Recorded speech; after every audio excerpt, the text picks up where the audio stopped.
receba calorosamente este momento, onde a inspiração divina pode florescer em seu dia, trazendo paz e clareza.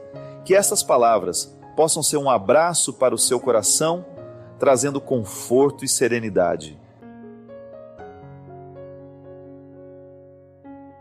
Toda vez que eu penso em perdão, toda vez que eu falo da minha capacidade ou da minha incapacidade de perdoar, eu estou falando intimamente, primeiramente, da capacidade que eu tenho de me reconciliar comigo.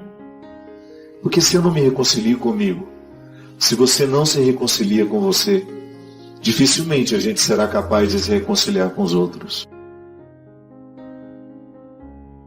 Perdoar é reconciliar-se. Eu preciso perdoar em mim o Fábio que não deu conta de muitas coisas. Você precisa perdoar em você a mulher, o homem que tantas vezes não foi capaz de cumprir com aquilo que lhe foi pedido. Perdoar é você viver reconciliado consigo. É a primeira instância de todo perdão.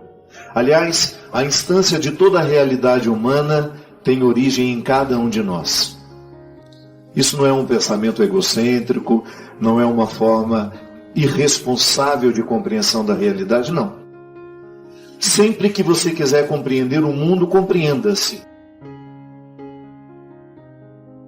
Sempre que você tiver o desejo de ter um olhar sobre uma determinada realidade, veja-se. Você, eu, precisamos diariamente fazer a mesma cena. Colocar à mesa ou na cama, onde você se sentir mais à vontade, as fases da vida. Autoconhecimento é isso.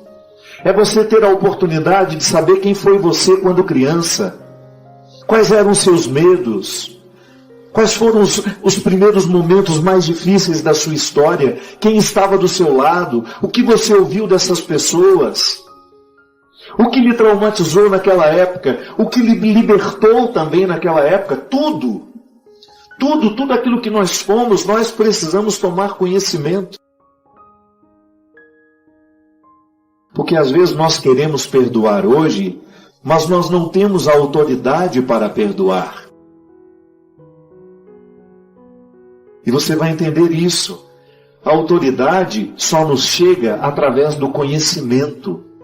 Eu só posso perdoar algumas fases dentro de mim e me livrar dos pesos que elas me impõem nos dias de hoje, se eu tiver condições de conhecer isso. A psicologia nos ensina isso. O que é o trauma? É uma realidade que não cabe dentro da gente. O trauma é todo e qualquer acontecimento que a nossa emoção ou a nossa capacidade emocional não é capaz de resolver naquele momento. Claro que na infância, volto a dizer, por não termos os filtros da maturidade, os filtros da inteligência, do discernimento, do bom senso, nós somos muito mais facilmente traumatizados do que na vida adulta. Hoje, quando você sofre uma perda, quando você sofre uma ofensa, uma traição, você tem recursos emocionais que lhe ajudam a sair disso. Você tem amigos que vêm, lhe falam, lhe convidam a sair, você tem os recursos da sua profissão. Você pega alguma coisa para fazer, vai ocupar a sua mente, vai tentar reconstruir o fato dentro de você e você segue. Eu sei que a fórmula não é mágica, e se fosse nós não acreditaríamos nela. Eu nunca acreditei nas fórmulas mágicas, mas essa fórmula é eficaz. Se você escolher perdoar, por mais difícil que seja, se você escolher arrancar de si, da sua mente, os sentimentos nocivos, estragados, que tantas vezes geram a sua conduta, a sua maneira de pensar, de falar e de sentir, você obterá um resultado lindo. Você chegará com muito mais facilidade a essa versão nova de si mesmo. É o que eu desejo, do fundo do meu coração. Que você continue inédita a si mesmo, para si mesmo, buscando no seu dia a dia pensar as realidades que ainda precisam ser perdoadas, as pessoas que ainda precisam ser reinterpretadas, para que tudo isso deixe de ser um entrave na sua realização pessoal. Eu tenho um profundo respeito pela condição humana. A mim sempre foi muito instigante ter a oportunidade de chegar ao cerne de uma pessoa. É claro que tudo aquilo que nós enxergamos de fora é apenas uma parte. É apenas um detalhe do todo que aquela pessoa é. Quando nós estamos diante de uma pessoa, nós não temos ideia de tudo aquilo que fez parte da sua história, de tudo aquilo que foi metabolizado, bem vivido, esquecido, ou então colocado no lugar da memória que nos ajuda, mas também não temos ideia de quantos fracassos aquela pessoa carrega em si, quantos sofrimentos, quantas lutas, quantas batalhas. Eu nunca tive a compreensão de destino na minha vida ou na vida de quem passa por mim. Eu sempre gosto de entender como um processo de liberdade que às vezes me aparecem com mais facilidade, mas eu tenho liberdade de escolher. Eu escolho aquilo que me faz mal, eu escolho aquilo que me faz bem, e o destino a gente vai construindo assim, Adriana. A gente não tem controle de tudo, mas a gente sabe que quanto mais conscientes a gente estiver, quanto mais a nossa intuição estiver aberta, isso é um fruto da espiritualidade, você ter a sua intuição mais dilatada, nós chamamos isso de estado de presença, né? Que é quando você está de fato onde você está. Você tem a percepção das pessoas. Você consegue saber se aquela pessoa é do bem ou não, se aquilo é bom para você ou não. Então esse estado de alerta é o primeiro passo para que as nossas escolhas sejam mais favoráveis. Então eu acho que viver é sempre escolha. Não tenho o controle do que eu escolho, mas eu faço de tudo para escolher bem, porque eu sei que quando eu escolho bem, o retorno disso é mais favorável. Quanto mais a gente vai se compreendendo, mais a gente vai se tornando livre, inclusive para chegar à conclusão de que levar este peso não é inteligente. Por que às vezes é tão difícil você convencer uma pessoa de jogar o rancor fora? Porque a pessoa que precisa decidir ainda não é a adulta de hoje que a gente pode enxergar. Quem precisa ser convencida é a menina que um dia foi machucada, que um dia foi magoada, que um dia foi abandonada, que um dia foi traída. Sim, são as fases da nossa vida que nós precisamos mergulhar nas águas do perdão. Às vezes eu me encontro com algumas pessoas com quem eu me desentendi na vida e elas tentam lembrar o que aconteceu. Eu tenho, graças a Deus, uma lembrança curta para o que não foi bom. Como é que foi mesmo? Por que a gente brigou? Qual foi o motivo? Não lembro mais. Sinal de maturidade. Sinal de que quem deixou de mandar em mim, quem deixou de dar ordens a mim, é a criança. Você poderia dizer, padre, isso só é possível quando eu faço uma terapia? Não. A terapia é até um momento muito importante deste processo. Mas eu tenho aprendido, e isso para mim é vida espiritual, que não tem nada a ver com religião. Vida espiritual não é um privilégio de religiosos. Vida espiritual é tudo aquilo que me inspira, tudo aquilo que sopra sopro dentro de mim, que que me mantém em pé. E a pesquisa humana, a busca por si mesmo, é o exercício mais bonito de vida espiritual que nós podemos fazer. Toda vez que eu tento me conhecer, toda vez que eu tento me investigar, que eu passo essas fases da vida tentando entender, como é que eu faço isso? Conversando com a minha mãe, conversando com meu pai, com os meus irmãos mais velhos, com quem me viu numa fase em que eu não era ainda capaz de me ver. Quando o processo é muito inconsciente, às vezes a pessoa não sabe que ela está fazendo isso. Às vezes aquela dificuldade que nós conseguimos identificar hoje, como eu disse no início, eu olho para você e eu vejo a mulher que você se tornou, mas eu não faço ideia de quem lhe comanda. Quando eu tenho uma parte de mim que não foi devidamente curada pelo perdão, quando eu não me reconciliei com isso, eu tendo a ser muito domado por isso. E às vezes isso é uma forma que já se tornou consciente. Então a pessoa sabe que ela se sente assim e ela achou confortável se sentir assim. Porque daquela forma ela consegue chamar a atenção das pessoas. Requer perda, né? Requer saber perder. Então tá bom, eu vou abrir mão desse coitadinho que eu sou, desse menino que o tempo todo está chorando, pedindo atenção. Consequentemente, fico mais na necessidade de agir, de tomar decisões. Essa semana, Adriana, eu estava falando, não tem muito a ver, mas eu vou trazer porque é uma forma de explicitar o quanto muitas vezes nós somos comandados pela criança que somos. Eu digo que eu tenho profundo amor por arquitetura. Eu amo uma casa bonita, eu amo uma igreja bonita, um teatro bonito. Mas eu comecei a observar que quando nós adultos sentamos com os arquitetos para fazer um projeto da nossa casa, quem senta com eles geralmente são as crianças carentes que ainda somos, que precisam de muitos metros quadrados para se sentir bem na vida. E eles nadam de braçada, porque aí constroem casas enormes que vão nos dar uma manutenção terrível e a gente vai usar alguns poucos metros quadrados daquele ambiente.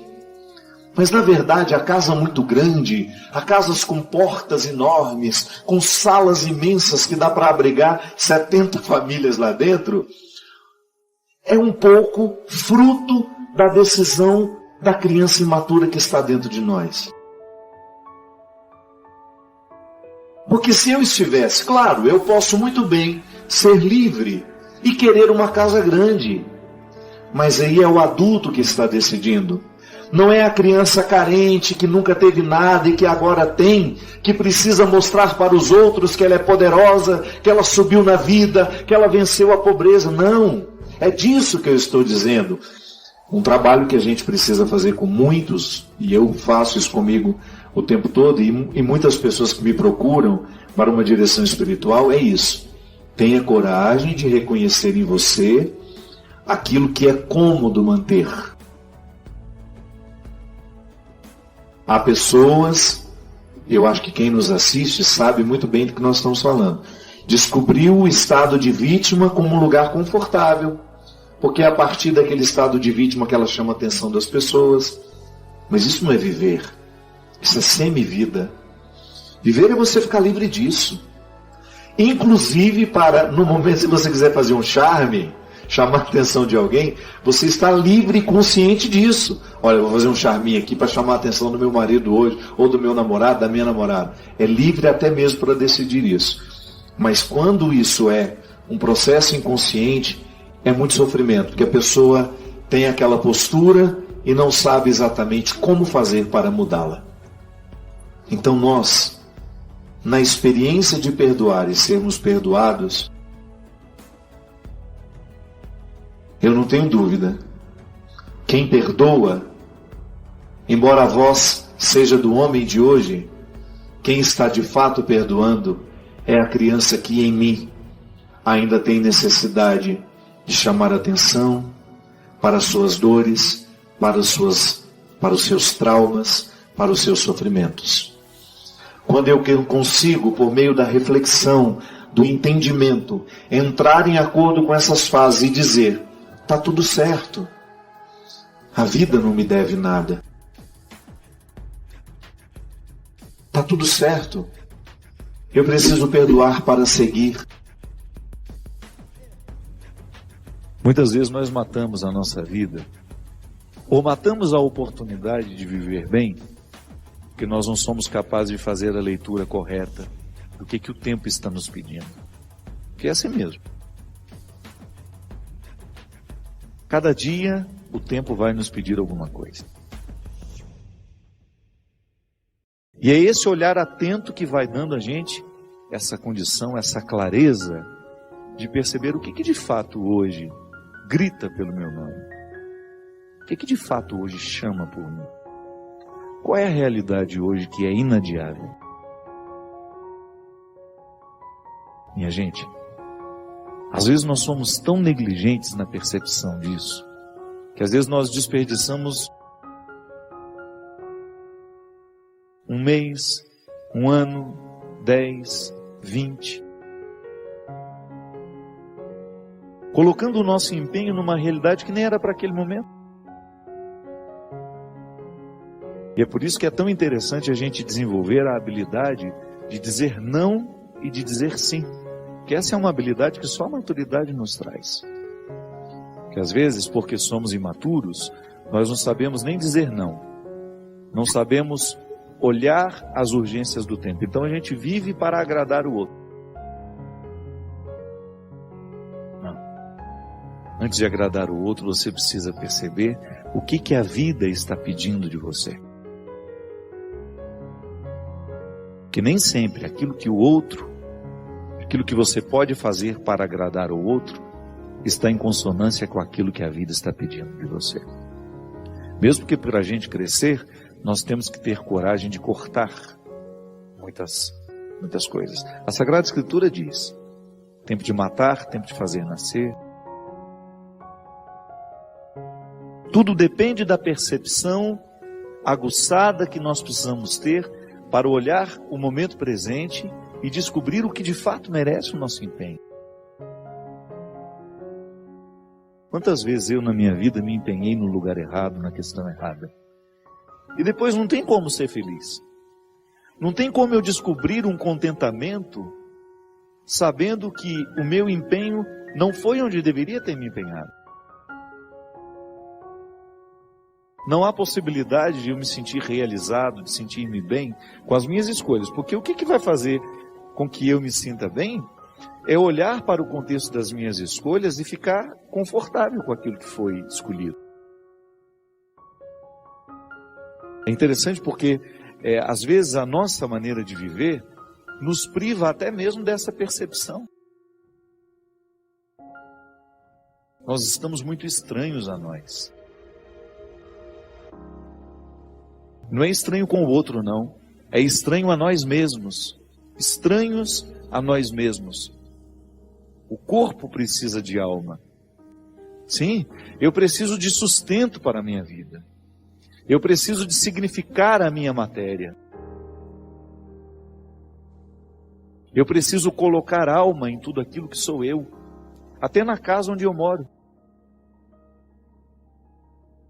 E a vida tem me ensinado que a casa não é um aglomerado de paredes. A casa é um sentimento que me ocorre. Não é só uma construção material, não. Quando eu entro dentro daquelas paredes que eu construí com o meu trabalho, ali eu identifico a alma que me sustenta. É um sentimento que me ocorre. Eu tenho certeza que todos experimentamos isso. Quando a gente abre a porta da casa, quando a gente entra, é um sentimento bom que nos ocorre. Isso é alma. É quando a matéria está plena de significados. É quando a gente começa a atribuir um significado que ultrapassa as paredes, os móveis, o telhado ou a laje, o jardim, o portão de entrada. É um sentimento que nos ocorre. E é interessante que a qualidade da nossa vida depende, está intimamente ligada à nossa capacidade de depositar a alma nas coisas. Eu não estou falando dessa alma, do significado mais profundo da nossa vida, dessa dimensão espiritual que me conecta com a eternidade. Não. Eu estou falando de tudo aquilo que vive e que faz sentido à matéria. Traz sentido àquilo que é material. Então a gente usa de maneira inadequada o termo alma. Perceber que os meus objetos estão perpassados por um significado que ultrapassa a matéria. Como dizia Rubem Alves, né?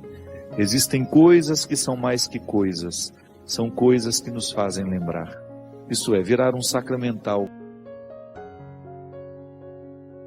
Da mesma maneira como eu trago uma lembrancinha da viagem, aquilo é para mim apenas um sacramental de alguma coisa que foi boa, que foi vivida, que foi experimentada, que me fez bem. Mas agora, na minha oportunidade de colocar a alma neste corpo, nessa oportunidade única que eu tenho de viver diariamente bem a minha vida e assim inflar ar em tudo isso, da mesma maneira como eu percebo essa outra alma das coisas, da minha casa quando chego, de um sentimento que me ocorre. O viver bem, me trazendo a consciência de que hoje, quando eu observo as urgências da minha vida e me empenho nessas urgências, eu estou colocando alma no meu corpo. Ah, padre, essa visão separatista não combina com a teologia cristã. Eu sei. Isso é só didática. Essa separação é apenas didática. Funciona tudo junto. Corpo e alma estão, embora sejam realidades distintas, funcionam juntas. É unidade. Nós proclamamos a unidade de tudo isso. Agora, quando eu percebo, quando eu identifico que eu não estou fazendo, que eu não estou me empenhando para viver bem, eu estou sim fragilizando os recursos da minha alma, que são justamente para me ajudar a viver bem a própria vida do corpo. Trabalham em conjunto, minha gente. E nós muitas vezes negligenciamos a observância do tempo, como na Escritura que diz. O escritor sagrado fala justamente isso. Tempo de chorar e tempo de rir. Há momentos que a própria vida te mostra a necessidade de chorar, de jogar para fora os seus excessos, de não ter medo da tristeza, de permitir que essa tristeza cave dentro de nós as suas riquezas e que nos ajude a encontrar a pedra preciosa que só o sofrimento poderia nos levar a conhecer. Depois vem o riso. O riso não nasce por acaso. A gente já cantava aquela música também, né? Ando devagar porque já tive pressa e trago esse sorriso porque já chorei demais. O sorriso é o resultado da lágrima bem chorada.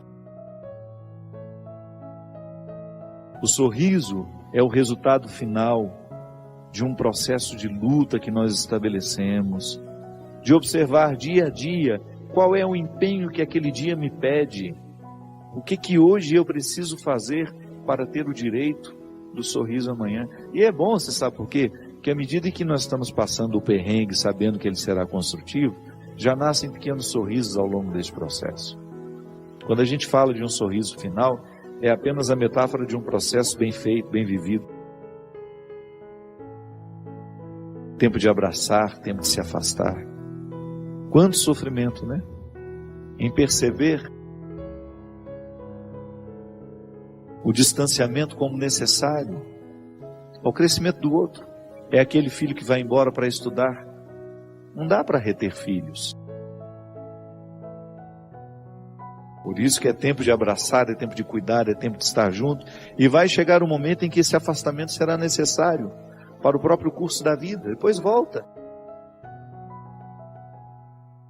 Mas num primeiro momento a gente precisa do distanciamento. É a urgência do dia. Chegou a época, é preciso estudar, é preciso buscar um futuro fora daqui. Minha gente, quando nós observamos o movimento do tempo e as suas urgências, a gente entra dentro do contexto de uma sabedoria irrenunciável à nossa realização humana. Tempo de rasgar, tempo de costurar. Se a gente não tem coragem, muitas vezes, de rasgar algumas realidades, depois jamais conseguiremos viver a libertação dela. Hoje até escrevi sobre isso. Muitas vezes, nós lamentamos perder. E quando, na verdade, a gente vai observar aquilo que a gente perdeu, não foi perda, foi libertação. Quantos relacionamentos precisam ser rasgados para que depois eles sejam costurados do jeito certo? Fazer cair por terra todas as ilusões que nós temos do outro, ou todas as pretensões que nós julgamos em cima do outro. Não, o outro não tem que corresponder às minhas expectativas. O outro tem que ser ele. Se por acaso houve uma empatia comigo, ali construímos uma relação de amizade, se não, uma relação de respeito só. Mas é preciso rasgar. Nós precisamos viver o enfrentamento. O enfrentamento que depois vai provocar uma libertação em nós. Enfim, a vida sempre vai nos pedir uma observação. A vida sempre vai pedir de nós calma, paciência, porque com pressa nós passamos por cima de todas essas necessidades e não somos capazes de reconhecê-las. Você já parou para pensar nisso? Que às vezes a vida não está dando certo, é porque você nem sabe exatamente o que você está precisando. Às vezes nós ficamos tão aflitos, tão angustiados, e não sabemos por quê. Faltou chegar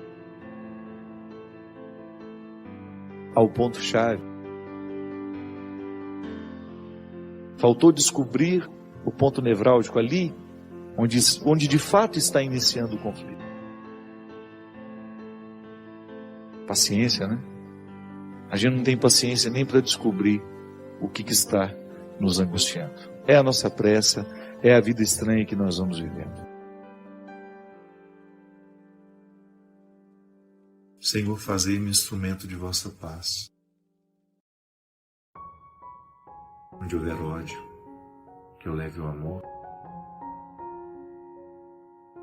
Onde houver ofensa, que eu leve o perdão. Onde houver discórdia, que eu leve a união. Onde houver dúvida.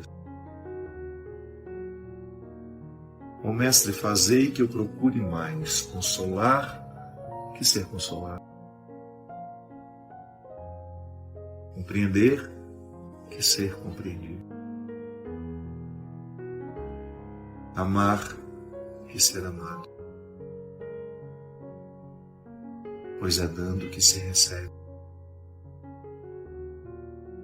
É perdoando que se é perdoado. E é morrendo que se vive para a vida eterna. Eu abraço todo mundo neste momento. Este espírito franciscano dessa oração linda, que nos convida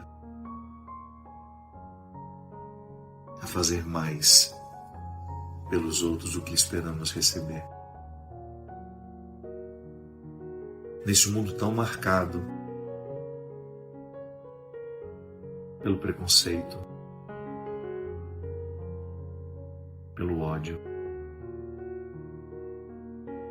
nós ousarmos inflar o nosso corpo de espiritualidade espiritualidade do amor. Misericórdia. A gente inflar o nosso corpo para que ele seja um lugar onde Deus acontece. Um lugar onde a humanidade tenha a feliz oportunidade de ser redimida. Tornar o nosso corpo um lugar onde Deus, um lugar possa ser expressão do amor de Deus pelo mundo afora. Que tal experimentar a dieta da alma? Você já parou para pensar na dieta da alma? Você já, Cristian? Boa noite. Você faz dieta para a alma? Que às vezes nós temos uma preocupação de fazer dietas para a gente emagrecer o corpo, mas a gente se esquece que nós também precisamos fazer as dietas da alma, que é quando você começa a identificar em você elementos que te pesam, do seu jeito de ser, do seu temperamento, elementos que vão dificultando o seu relacionamento com os outros. A gente vai se acostumando com esses fardos, com esses pesos, né? No Evangelho de hoje, que a gente escolheu para essa leitura, para a leitura do programa de hoje, a gente fala justamente dessa necessidade que a gente tem de colocar diante de Deus todas as realidades que nos pesam. Porque é ruim ser pesado. Não é nada agradável a gente ser pesado. Se a gente está acima do peso, a gente tem dificuldade de andar com mais destreza, a gente tem dificuldade de subir uma escada. Tudo é mais cansativo quando nós estamos com alguns quilos a mais do que o nosso biotipo pede. Então a pessoa tem 1,70 m, se ela vai entrar lá numa pesquisa de quantos quilos ela deveria ter, ali você sabe quantos quilos a mais você está tendo.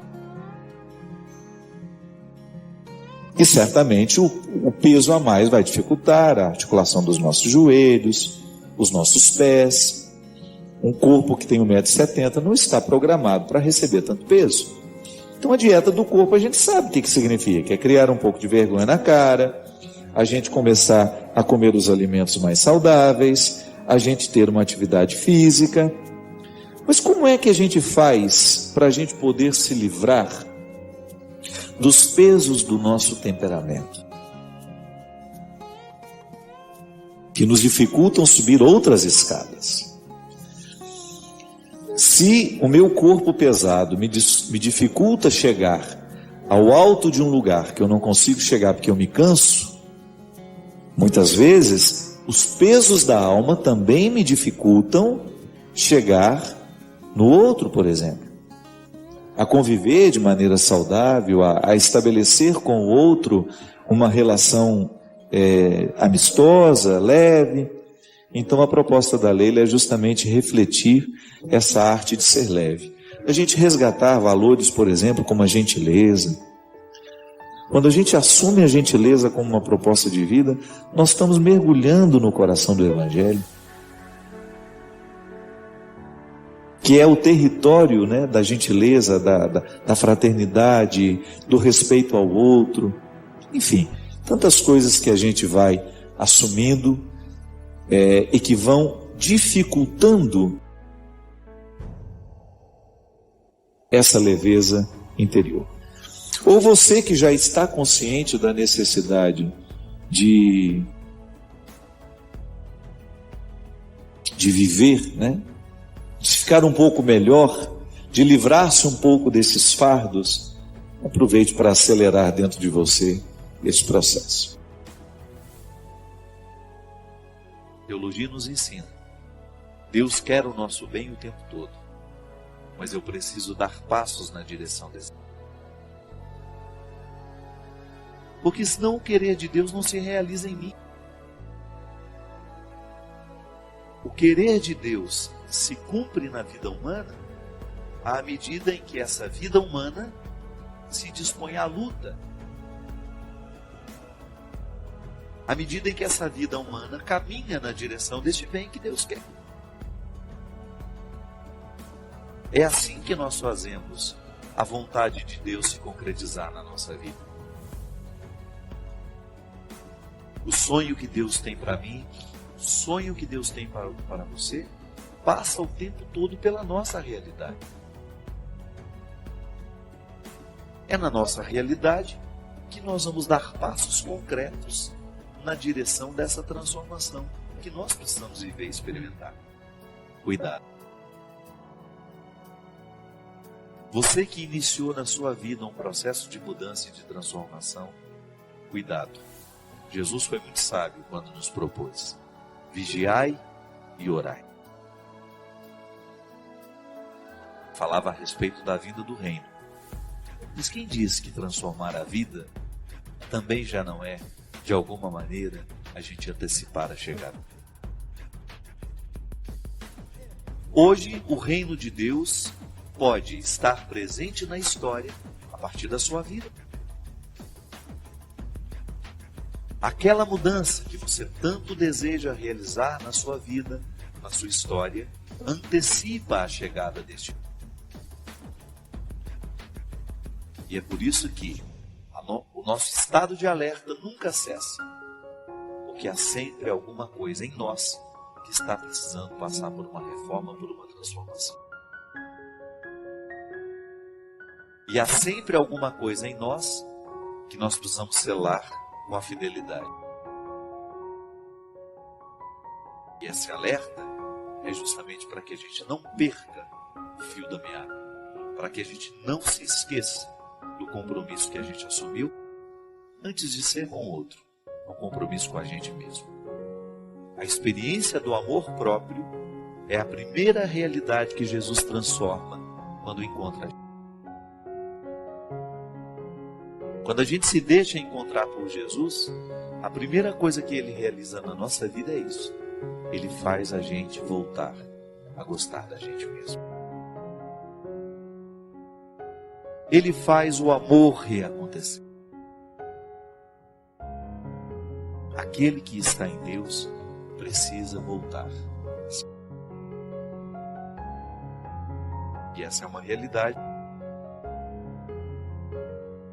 que nós precisamos cultivar todos os dias, porque senão, muito facilmente, a gente vira nosso inimigo, e a gente começa a lutar contra a gente mesmo, e a gente começa a trazer toda a destruição para dentro de nós, esquecendo até muitas vezes que nascemos para a vitória, para a realização.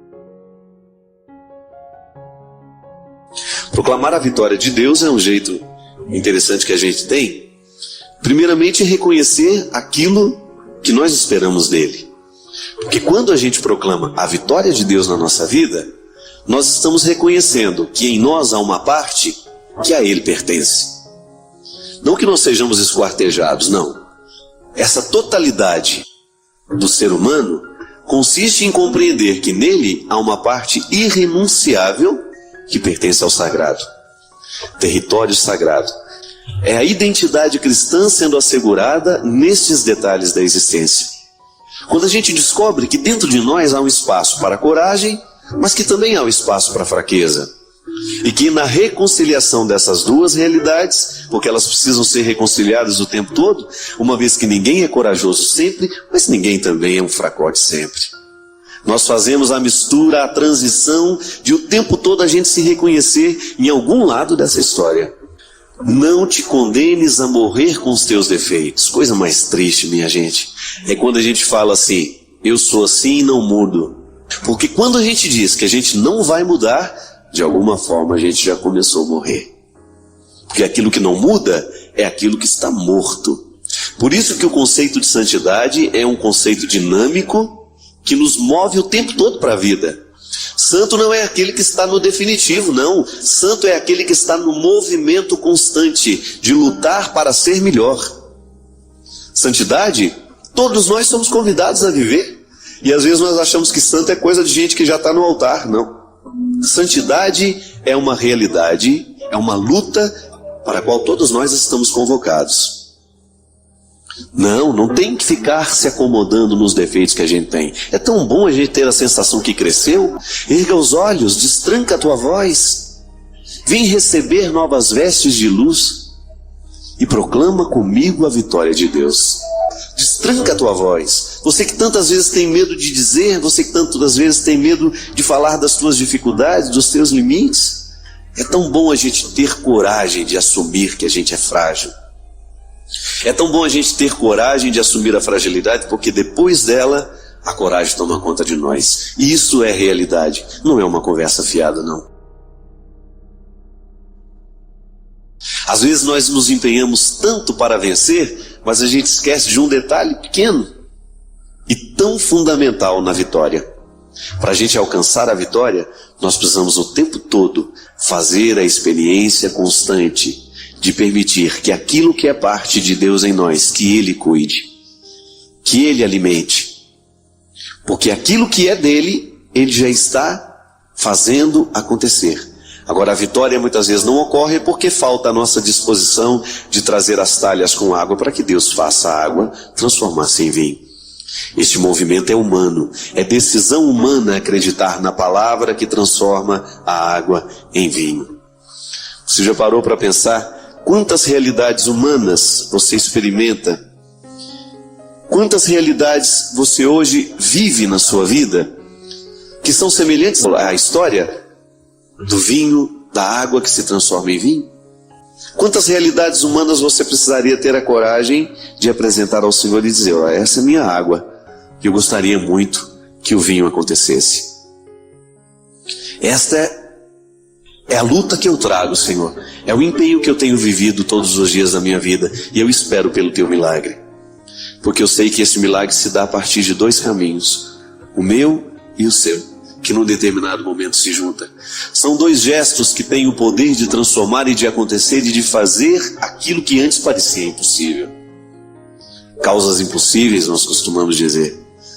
Existem muitas causas que são impossíveis, é porque a gente ainda não fez o que é possível. Nós só temos o direito de esperar pelo impossível, depois de termos feito tudo o que nos foi possível. E trazer a talha com água é um jeito que a gente tem de apresentar ao Senhor o nosso empenho e a nossa disposição. Deus entra na nossa vida, é aqui. Às vezes a gente costuma falar que quem se converte é o coração, né? Mas vamos ser concretos hoje. Deus entra pela cabeça, sabe por quê? O coração é apenas metáfora daquilo que o cérebro já decidiu. Você ama é aqui. Por isso que quando a cabeça não funciona, quem sofre é o coração. Quando a gente não decide certa pessoa que nós vamos amar, quem sofre é o coitadinho aqui, que vai vivendo as pressões, né, e depois ele vai infartando aos poucos. É assim. Deus acontece na nossa cabeça. Por isso que os gregos tinham uma expressão muito interessante que pertence ao contexto da filosofia, que uma pessoa está de fato modificada é depois que aconteceu nela a metanoia. Sabe o que significa metanoia?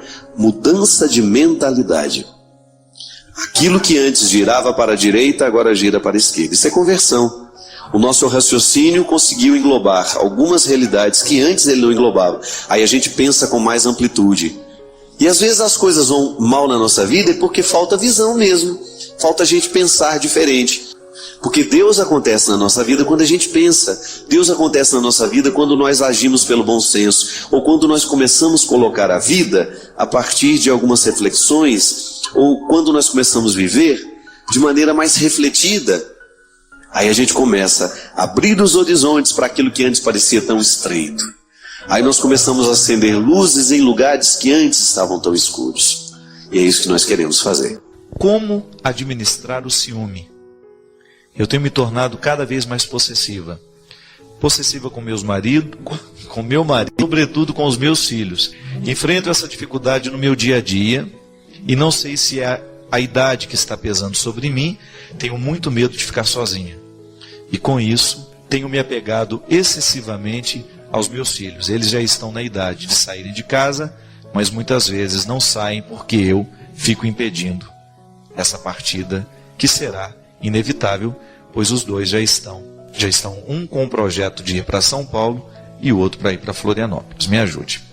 O ciúme sem dúvida é natural na vida humana, né? Primeiro porque eu acho que o ciúme ele faz parte do amor. É impossível que exista amor sem que exista ciúme.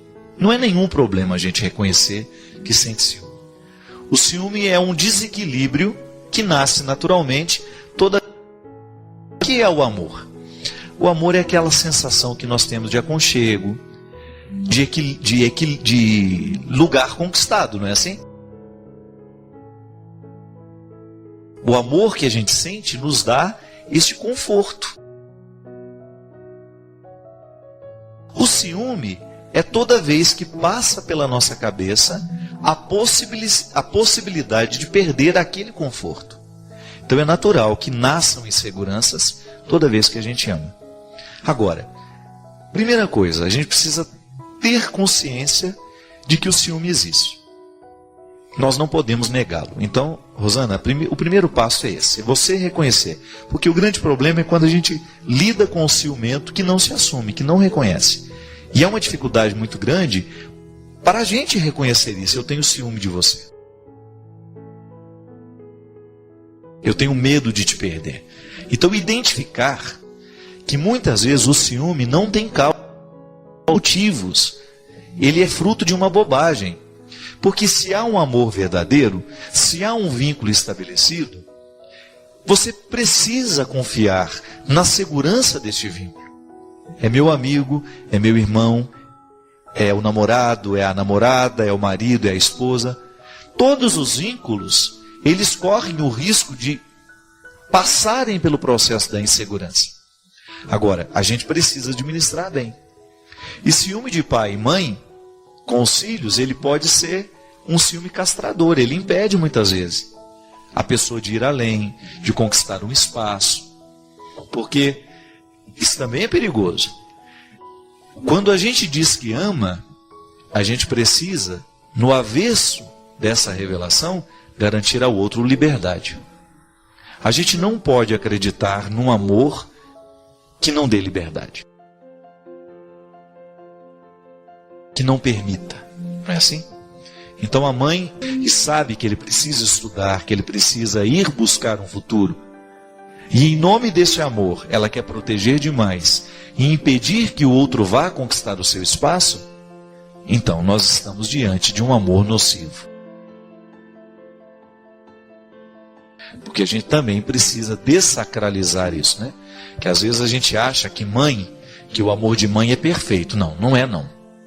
Amor de pai não é perfeito. Aliás, eu acho que o único amor perfeito que existe é nos jardins. É o único que a gente sabe que tem, é aquela plantinha miudinha, né? Todos os outros amores precisarão ser purificados ao longo do tempo. E já dizia com muita sabedoria e mestria o nosso querido poeta Drummond de Andrade. Ele dizia: amar se aprende amando. E o equilíbrio entre o amor e o ciúme, que não vai ter como você amar sem o ciúme como, traduzindo aqui, como insegurança e medo de perder, esse equilíbrio que vai acontecer à medida em que a gente se dispõe a amar. Então tá bom, eu te amo, eu tenho ciúmes, mas eu vou adequar um equilíbrio para que o meu ciúme não venha até mesmo prejudicar a nossa capacidade de amar e de ter um vínculo. Porque é muito ruim a gente conviver com ciúmes. É muito ruim você ser vítima e você vitimar alguém com seu sentimento de posse. A mãe, por exemplo, ela precisa olhar para o filho como uma outra pessoa. O grande problema é que nós interpretamos o outro como nossa extensão, como nossa continuidade. E não é, isso não é uma verdade. O outro é um ser humano que tem uma vida própria. E o amor é a relação dessas vidas. O que é a relação? O encontro. Aquilo que a gente falava no início do programa. É o vínculo que vai sendo crescido, estabelecido, e que vai dando essa segurança natural. Precisa de amar e ser amado. Porque é isso que dá o conforto existencial de você sentir-se bem, sendo quem você é. Não adianta você ter muito dinheiro, você ter um bom emprego, você ter sucesso, se você não tem gente que te ame quando você volta para casa. Isso é muito sério. Recorda-se de uma frase que eu acho que eu já partilhei com vocês aqui. Quando eu fiz um show lá no Palácio das Artes, Um show muito bonito que eu tive lá o ano passado, eu estava muito emocionado. E quando terminou o show, quando eu estava voltando para o hotel, eu li Paulinho Pedra Azul, um dos maiores poetas de Minas Gerais, cantor, compositor, que embalou muito a minha vida com as suas canções.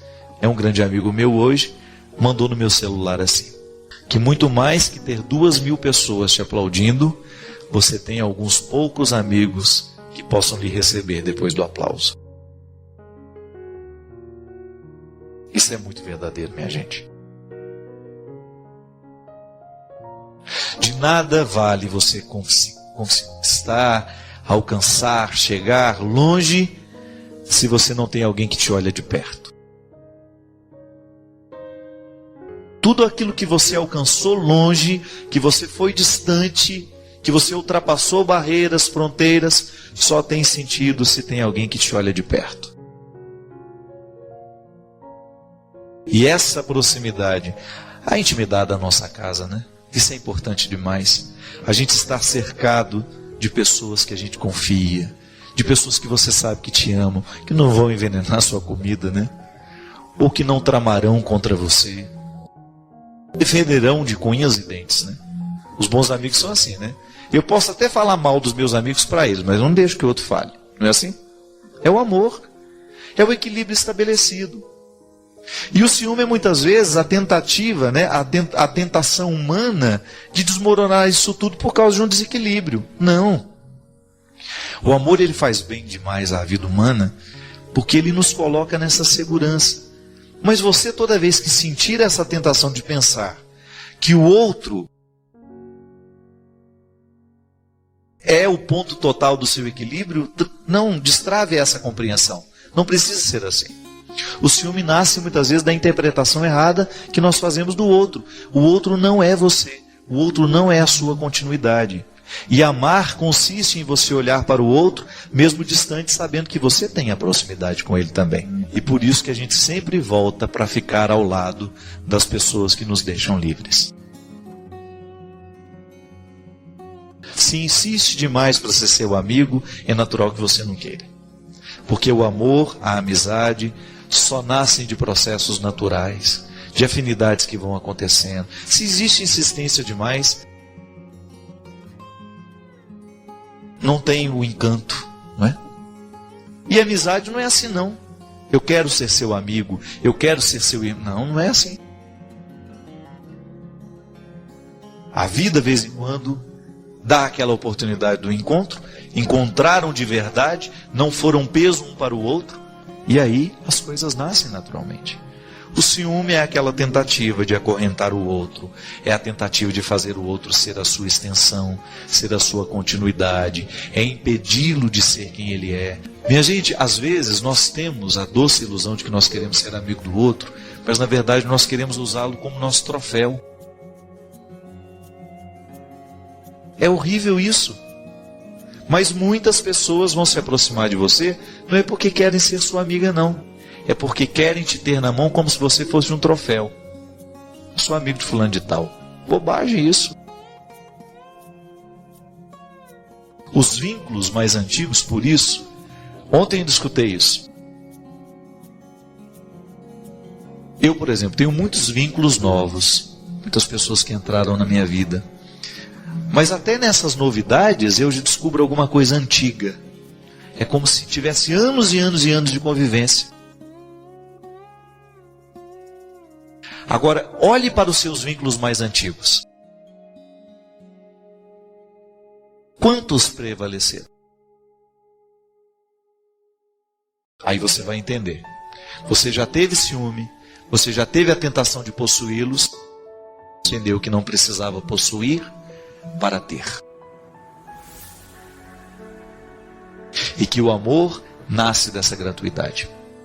Olhe para os seus filhos. Na tentativa de aprisioná-los, você causou um impasse terrível de convivência com eles. Pai não tem que aprisionar os filhos. Precisa orientar. Precisa ser na presença na medida certa, mas não tem que aprisionar. Você precisa dar a ele a liberdade de ser quem ele é. Ah, eu queria ser pianista, não foi? Você vai ter que aprender esse piano. Não. Ninguém tem que aprender piano porque você não aprendeu. Isso é uma chatice.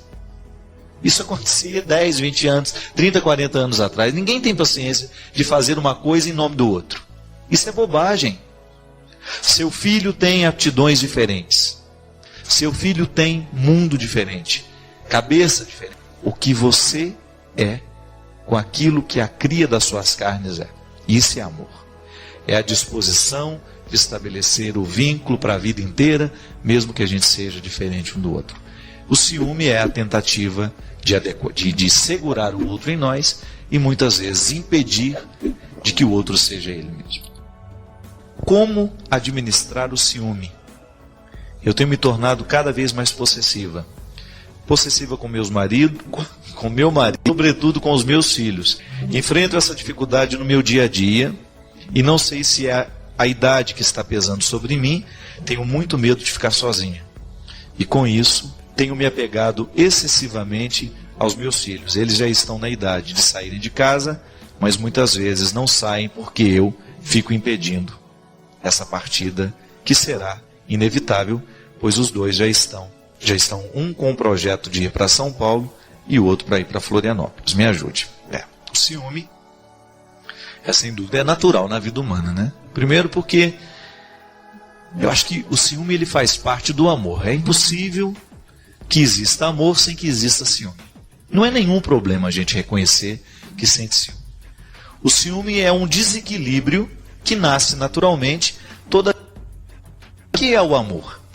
O amor é aquela sensação que nós temos de aconchego, de lugar conquistado, não é assim? O amor que a gente sente nos dá este conforto. O ciúme é toda vez que passa pela nossa cabeça a possibilidade de perder aquele conforto. Então é natural que nasçam inseguranças toda vez que a gente ama. Agora, primeira coisa, a gente precisa ter consciência de que o ciúme existe. Nós não podemos negá-lo. Então, Rosana, o primeiro passo é esse, é você reconhecer. Porque o grande problema é quando a gente lida com o ciumento que não se assume, que não reconhece. E é uma dificuldade muito grande para a gente reconhecer isso. Eu tenho ciúme de você. Eu tenho medo de te perder. Então, identificar que muitas vezes o ciúme não tem motivos. Ele é fruto de uma bobagem. Porque se há um amor verdadeiro, se há um vínculo estabelecido, você precisa confiar na segurança deste vínculo. É meu amigo, é meu irmão, é o namorado, é a namorada, é o marido, é a esposa. Todos os vínculos, eles correm o risco de passarem pelo processo da insegurança. Agora, a gente precisa administrar bem. E ciúme de pai e mãe com os filhos, ele pode ser um ciúme castrador. Ele impede muitas vezes a pessoa de ir além, de conquistar um espaço. Porque isso também é perigoso. Quando a gente diz que ama, a gente precisa, no avesso dessa revelação, garantir ao outro liberdade. A gente não pode acreditar num amor que não dê liberdade, que não permita. Não é assim? Então a mãe que sabe que ele precisa estudar, que ele precisa ir buscar um futuro, e em nome desse amor ela quer proteger demais e impedir que o outro vá conquistar o seu espaço, então nós estamos diante de um amor nocivo. Porque a gente também precisa dessacralizar isso, né? Que às vezes a gente acha que o amor de mãe é perfeito. Não, não é não. Amor de pai não é perfeito. Aliás, eu acho que o único amor perfeito que existe é nos jardins. É o único que a gente sabe que tem, é aquela plantinha miudinha, né? Todos os outros amores precisarão ser purificados ao longo do tempo. E já dizia com muita sabedoria e mestria o nosso querido poeta Drummond de Andrade. Ele dizia: amar se aprende amando. E o equilíbrio entre o amor e o ciúme, que não vai ter como você amar sem o ciúme como, traduzindo aqui, como insegurança e medo de perder, esse equilíbrio que vai acontecer à medida em que a gente se dispõe a amar. Então tá bom, eu te amo, eu tenho ciúmes, mas eu vou adequar um equilíbrio para que o meu ciúme não venha até mesmo prejudicar a nossa capacidade de amar e de ter um vínculo. Porque é muito ruim a gente conviver com ciúmes. É muito ruim você ser vítima e você vitimar alguém com seu sentimento de posse. A mãe, por exemplo, ela precisa olhar para o filho como uma outra pessoa. O grande problema é que nós interpretamos o outro como nossa extensão, como nossa continuidade. E não é, isso não é uma verdade. O outro é um ser humano que tem uma vida própria. E o amor é a relação dessas vidas. O que é a relação? O encontro. Aquilo que a gente falava no início do programa. É o vínculo que vai sendo crescido, estabelecido, e que vai dando essa segurança natural. Precisa de amar e ser amado. Porque é isso que dá o conforto existencial de você sentir-se bem, sendo quem você é. Não adianta você ter muito dinheiro, você ter um bom emprego, você ter sucesso, se você não tem gente que te ame quando você volta para casa. Isso é muito sério. Recorda-se de uma frase que eu acho que eu já partilhei com vocês aqui. Quando eu fiz um show lá no Palácio das Artes, um show muito bonito que eu tive lá o ano passado, eu estava muito emocionado. E quando terminou o show, quando eu estava voltando para o hotel, eu li Paulinho Pedra Azul, um dos maiores poetas de Minas Gerais, cantor, compositor, que embalou muito a minha vida com as suas canções, é um grande amigo meu hoje, mandou no meu celular assim, que muito mais que ter 2.000 pessoas te aplaudindo, você tem alguns poucos amigos que possam lhe receber depois do aplauso. Isso é muito verdadeiro, minha gente. De nada vale você conquistar, alcançar, chegar longe, se você não tem alguém que te olha de perto. Tudo aquilo que você alcançou longe, que você foi distante, que você ultrapassou barreiras, fronteiras, só tem sentido se tem alguém que te olha de perto. E essa proximidade, a intimidade da nossa casa, né? Isso é importante demais. A gente estar cercado de pessoas que a gente confia, de pessoas que você sabe que te amam, que não vão envenenar sua comida, né? Ou que não tramarão contra você. Defenderão de cunhas e dentes, né? Os bons amigos são assim, né? Eu posso até falar mal dos meus amigos para eles, mas não deixo que o outro fale. Não é assim? É o amor. É o equilíbrio estabelecido. E o ciúme é muitas vezes a tentativa, né, a tentação humana de desmoronar isso tudo por causa de um desequilíbrio. Não. O amor, ele faz bem demais à vida humana porque ele nos coloca nessa segurança. Mas você, toda vez que sentir essa tentação de pensar que o outro é o ponto total do seu equilíbrio, não destrave essa compreensão. Não precisa ser assim. O ciúme nasce muitas vezes da interpretação errada que nós fazemos do outro. O outro não é você. O outro não é a sua continuidade. E amar consiste em você olhar para o outro, mesmo distante, sabendo que você tem a proximidade com ele também. E por isso que a gente sempre volta para ficar ao lado das pessoas que nos deixam livres. Se insiste demais para ser seu amigo, é natural que você não queira. Porque o amor, a amizade, só nascem de processos naturais, de afinidades que vão acontecendo. Se existe insistência demais, não tem o encanto, não é? E a amizade não é assim, não. Eu quero ser seu amigo, eu quero ser seu irmão. Não, não é assim.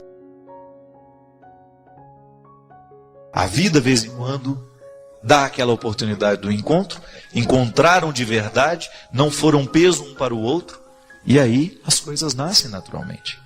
O ciúme é aquela tentativa de acorrentar o outro, é a tentativa de fazer o outro ser a sua extensão, ser a sua continuidade, é impedi-lo de ser quem ele é. Minha gente, às vezes nós temos a doce ilusão de que nós queremos ser amigo do outro, mas na verdade nós queremos usá-lo como nosso troféu.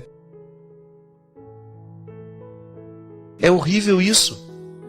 Mas muitas pessoas vão se aproximar de você, não é porque querem ser sua amiga, não. É porque querem te ter na mão como se você fosse um troféu. Eu sou amigo de fulano de tal. Bobagem isso. Os vínculos mais antigos, por isso, ontem eu discutei isso. Eu, por exemplo, tenho muitos vínculos novos, muitas pessoas que entraram na minha vida. Mas até nessas novidades eu já descubro alguma coisa antiga. É como se tivesse anos e anos e anos de convivência. Agora, olhe para os seus vínculos mais antigos. Quantos prevaleceram? Aí você vai entender.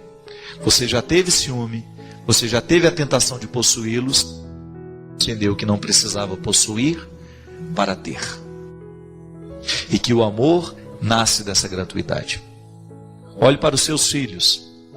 Na tentativa de aprisioná-los, você causou um impasse terrível de convivência com eles.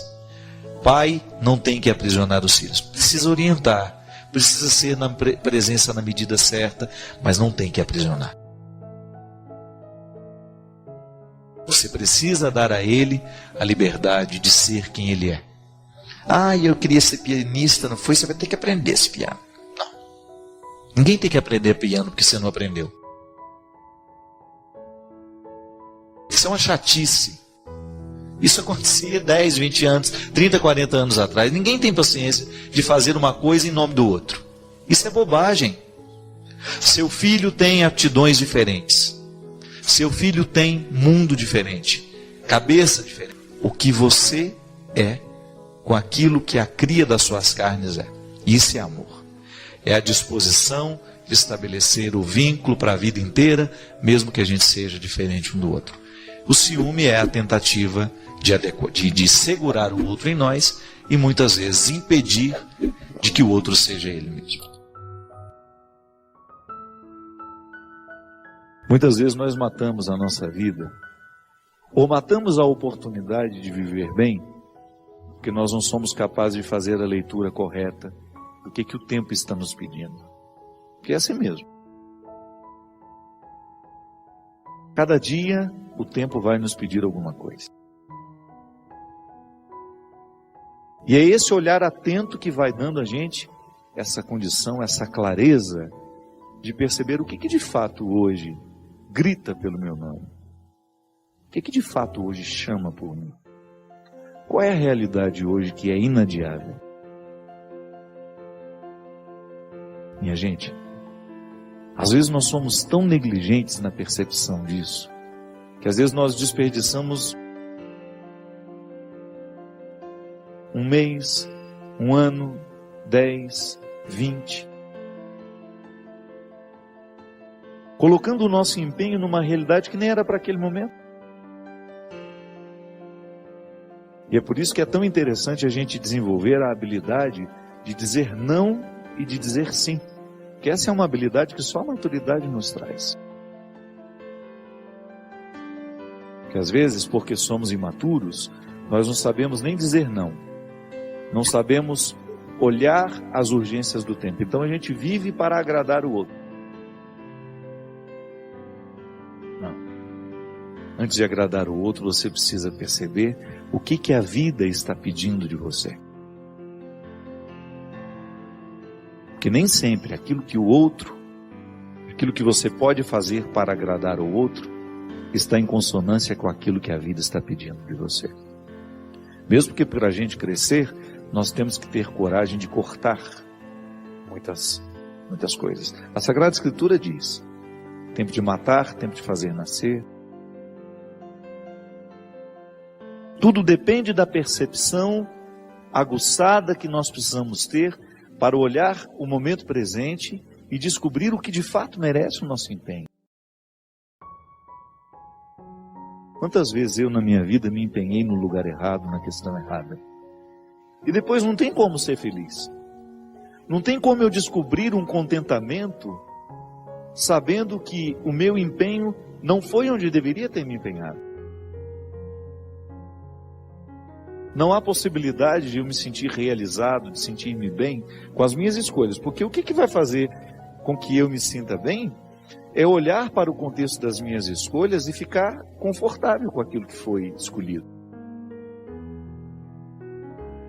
É interessante porque, às vezes, a nossa maneira de viver nos priva até mesmo dessa percepção. Nós estamos muito estranhos a nós. Não é estranho com o outro, não. É estranho a nós mesmos. Estranhos a nós mesmos. O corpo precisa de alma. Sim, eu preciso de sustento para a minha vida. Eu preciso de significar a minha matéria. Eu preciso colocar alma em tudo aquilo que sou eu. Até na casa onde eu moro.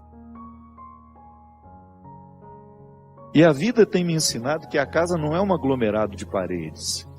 A casa é um sentimento que me ocorre.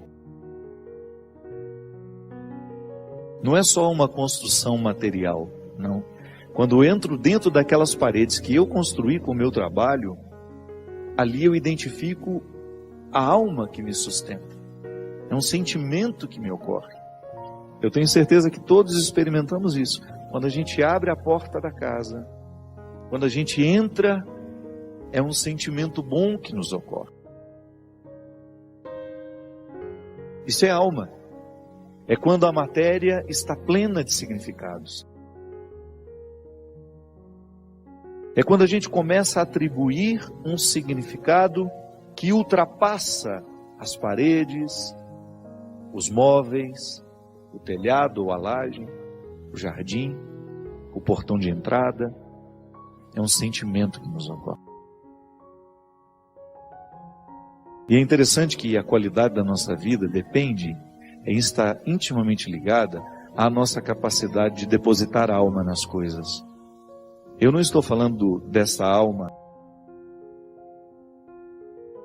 do significado mais profundo da nossa vida, dessa dimensão espiritual que me conecta com a eternidade. Não. Eu estou falando de tudo aquilo que vive e que faz sentido à matéria. Traz sentido àquilo que é material. Então a gente usa de maneira inadequada o termo alma. Perceber que os meus objetos estão perpassados por um significado que ultrapassa a matéria. Como dizia Rubem Alves, né? Existem coisas que são mais que coisas. São coisas que nos fazem lembrar. Isso é, virar um sacramental. Da mesma maneira como eu trago uma lembrancinha da viagem, aquilo é para mim apenas um sacramental de alguma coisa que foi boa, que foi vivida, que foi experimentada, que me fez bem. Mas agora, na minha oportunidade de colocar alma neste corpo, nessa oportunidade única que eu tenho de viver diariamente bem a minha vida e assim inflar ar em tudo isso, da mesma maneira como eu percebo essa outra alma das coisas, da minha casa quando chego, de um sentimento que me ocorre. O viver bem, me trazendo a consciência de que hoje, quando eu observo as urgências da minha vida e me empenho nessas urgências, eu estou colocando alma no meu corpo. Ah, padre, essa visão separatista não combina com a teologia cristã. Eu sei. Isso é só didática. Essa separação é apenas didática. Funciona tudo junto. Corpo e alma estão, embora sejam realidades distintas, funcionam juntas. É unidade. Nós proclamamos a unidade de tudo isso. Agora, quando eu percebo, quando eu identifico que eu não estou fazendo, que eu não estou me empenhando para viver bem, eu estou sim fragilizando os recursos da minha alma, que são justamente para me ajudar a viver bem a própria vida do corpo. Trabalham em conjunto, minha gente. E nós muitas vezes negligenciamos a observância do tempo, como na Escritura que diz: O escritor sagrado fala justamente isso. Tempo de chorar e tempo de rir. Há momentos que a própria vida te mostra a necessidade de chorar, de julgar para fora os seus excessos, de não ter medo da tristeza, de permitir que essa tristeza cave dentro de nós as suas riquezas e que nos ajude a encontrar a pedra preciosa que só o sofrimento poderia nos levar a conhecer. Depois vem o riso. O riso não nasce por acaso. A gente já cantava aquela música também, né? Ando devagar porque já tive pressa e trago esse sorriso porque já chorei demais. O sorriso é o resultado da lágrima bem chorada. O sorriso é o resultado final de um processo de luta que nós estabelecemos, de observar dia a dia qual é o empenho que aquele dia me pede, o que hoje eu preciso fazer para ter o direito do sorriso amanhã. E é bom, você sabe por quê? Porque à medida que nós estamos passando o perrengue, sabendo que ele será construtivo, já nascem pequenos sorrisos ao longo desse processo. Quando a gente fala de um sorriso final, é apenas a metáfora de um processo bem feito, bem vivido. Tempo de abraçar, tempo de se afastar. Quanto sofrimento, né? Em perceber o distanciamento como necessário ao crescimento do outro. É aquele filho que vai embora para estudar. Não dá para reter filhos. Por isso que é tempo de abraçar, é tempo de cuidar, é tempo de estar junto. E vai chegar um momento em que esse afastamento será necessário para o próprio curso da vida. Depois volta. Mas num primeiro momento a gente precisa do distanciamento. É a urgência do dia. Chegou a época, é preciso estudar, é preciso buscar um futuro fora daqui. Minha gente, quando nós observamos o movimento do tempo e as suas urgências, a gente entra dentro do contexto de uma sabedoria irrenunciável à nossa realização humana. Tempo de rasgar, tempo de costurar. Se a gente não tem coragem, muitas vezes, de rasgar algumas realidades, depois jamais conseguiremos viver a libertação dela. Hoje até escrevi sobre isso. Muitas vezes nós lamentamos perder. E quando na verdade a gente vai observar aquilo que a gente perdeu, não foi perda, foi libertação. Quantos relacionamentos precisam ser rasgados para que depois eles sejam costurados do jeito certo? Fazer cair por terra todas as ilusões que nós temos do outro, ou todas as pretensões que nós julgamos em cima do outro. Não, o outro não tem que corresponder às minhas expectativas. O outro tem que ser ele. Se por acaso houve uma empatia comigo, ali construímos uma relação de amizade, se não, uma relação de respeito só. Mas é preciso rasgar. Nós precisamos viver o enfrentamento. O enfrentamento que depois vai provocar uma libertação em nós. Enfim, a vida sempre vai nos pedir uma observação. A vida sempre vai pedir de nós calma, paciência, porque com pressa nós passamos por cima de todas essas necessidades e não somos capazes de reconhecê-las. Você parou para pensar nisso? Que às vezes a vida não está dando certo, é porque você nem sabe exatamente o que você está precisando. Às vezes nós ficamos tão aflitos, tão angustiados, e não sabemos por quê. Faltou chegar ao ponto-chave. Faltou descobrir o ponto nevrálgico ali, onde de fato está iniciando o conflito. Paciência, né? A gente não tem paciência nem para descobrir o que está nos angustiando. É a nossa pressa, é a vida estranha que nós vamos vivendo. Você já observou? Nós já falamos aqui algumas vezes, você tem observado isso no dia a dia, que as questões humanas, aquilo que deveria ser natural para nós, né, tantas vezes nos causam estranheza, né? Não é que a gente tem que se acostumar com as questões humanas, mas nós temos que saber que são nossas, que fazem parte da nossa vida, que nós não temos como negar.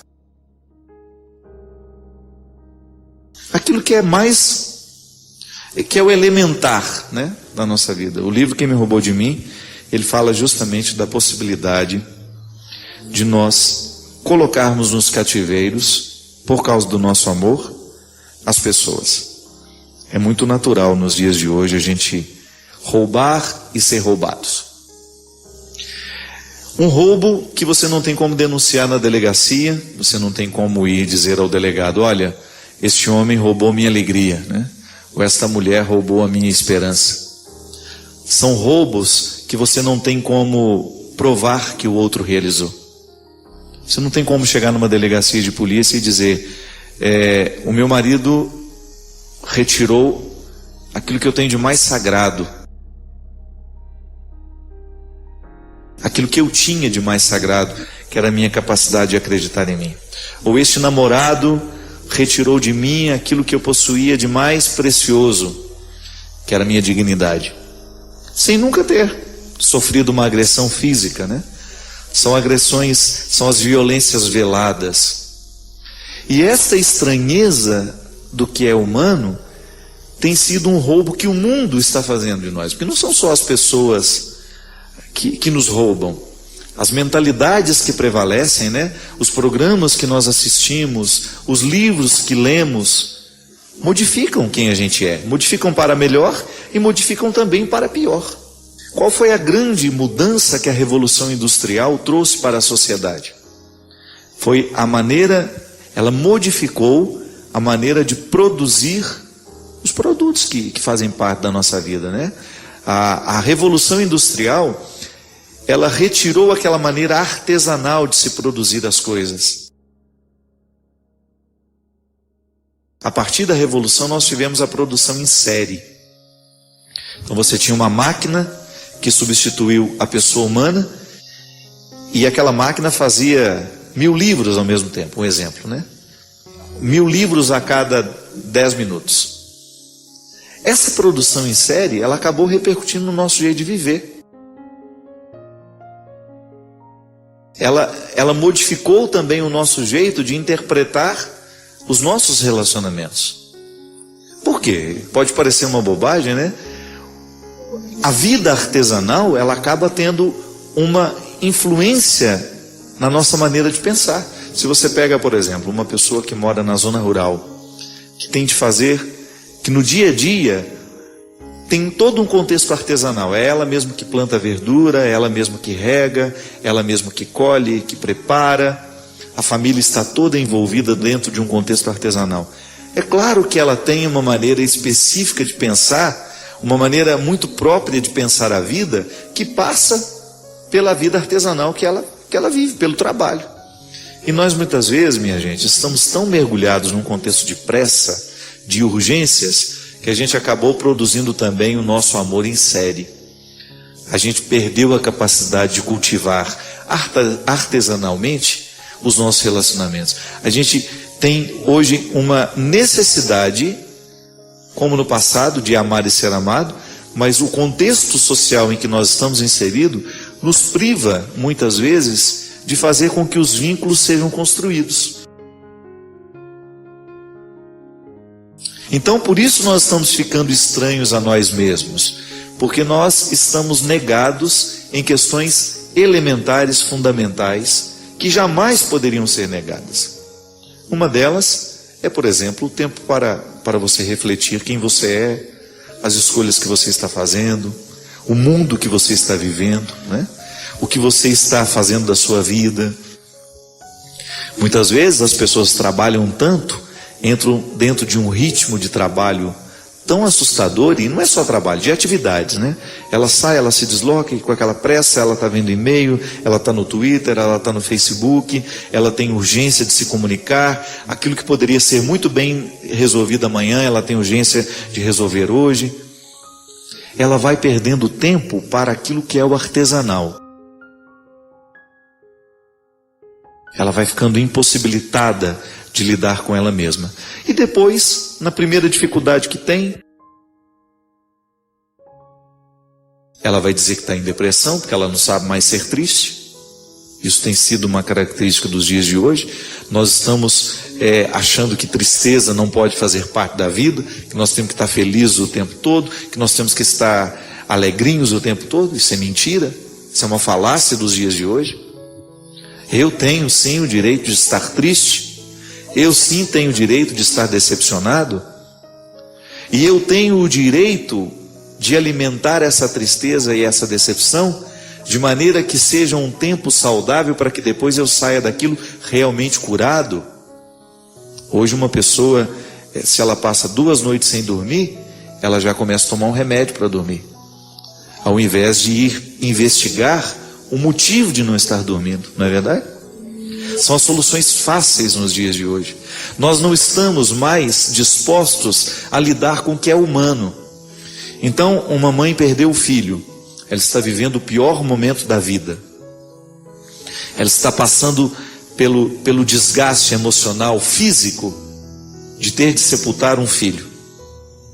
Se a gente não souber lidar com essa mãe, é provável que a gente retire dela o direito de viver este luto e de resolver esse luto. É provável que a nossa solução mais prática seja: nossa, nós não queremos ver essa mulher sofrendo, então vamos entorpecê-la com remédios. Gente, é impressionante como hoje nós estamos indispostos a ouvir o choro do outro, ou dizer uma verdade ao outro.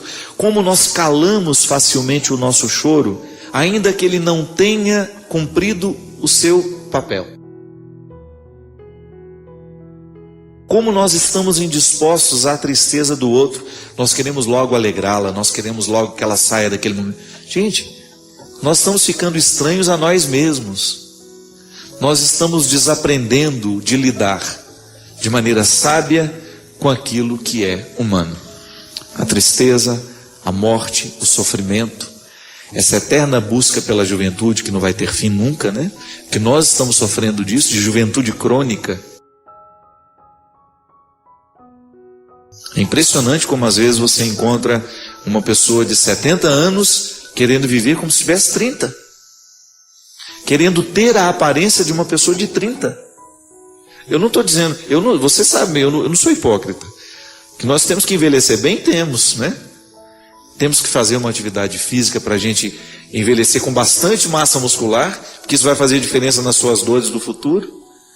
Nós perdemos muita massa muscular à medida que nós vamos envelhecendo, mas o corpo é grato. Se você treina, se você faz um esforço, se você faz uma atividade, essa musculatura ela vai ficar, enquanto você viver, você vai conseguir manter uma boa massa muscular para você envelhecer com qualidade.